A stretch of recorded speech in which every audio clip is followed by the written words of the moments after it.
So there's also going to be a part where you're going to encounter 16th notes. Now that can be kind of tricky, right? Because a lot of time we get nervous when we see a lot of notes on the page. Now the way that I would approach that, especially within the key of F major, you see these exercises at 180, right? So right here, I'll play this exercise for you.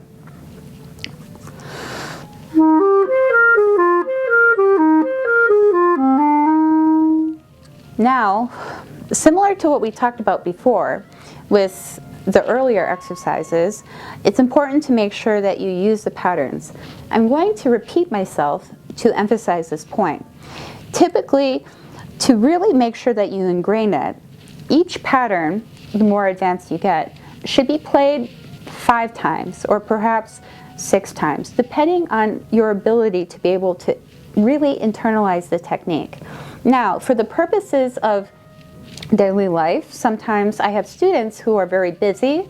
I'm very busy too. So sometimes we have to find ways of being able to focus, but also being able to practice as efficiently as we can with the time that's allowed for us.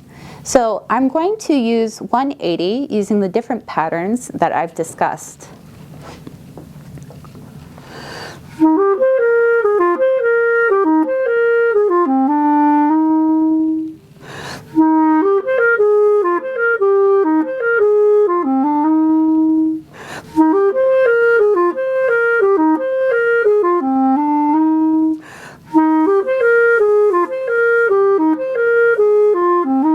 Oh, I made a mistake, right? So then I have to do that pattern again.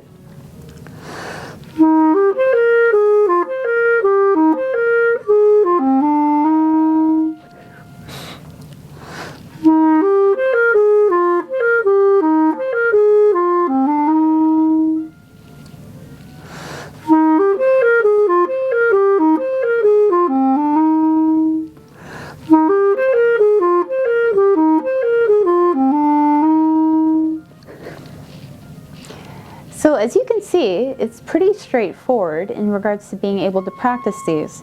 And it takes time. When you look at this book, it's important to make sure that you practice it at tempos that are comfortable for you. And then being able to have the flexibility to be able to increase the tempo as you go. So when we think about our individual practice, it's important to have a lot of patience for yourself, especially if you're going through these types of exercises. Because the most important thing is that as you go through them, you don't get worried or get angry if you're not able to get the passage. The most important thing is being able to try again. And so as you go through these exercises carefully, you can increase the tempo incrementally. You don't have to be starting at 80 or 100 or 120, you know, to be able to get through this book. The whole point of this book is being able to understand the process of being able to develop not only the sound that you want, the technique that you need, but being able to also develop your musicianship. The whole point of this is being able to approach it in a meaningful way that makes it so that you're able to not only get better at the instrument, but you're also going to find, as my students have found, that when they approach pieces or they approach studies, it's a lot faster for them to be able to achieve it, because all of those patterns in some shape or form are in this book.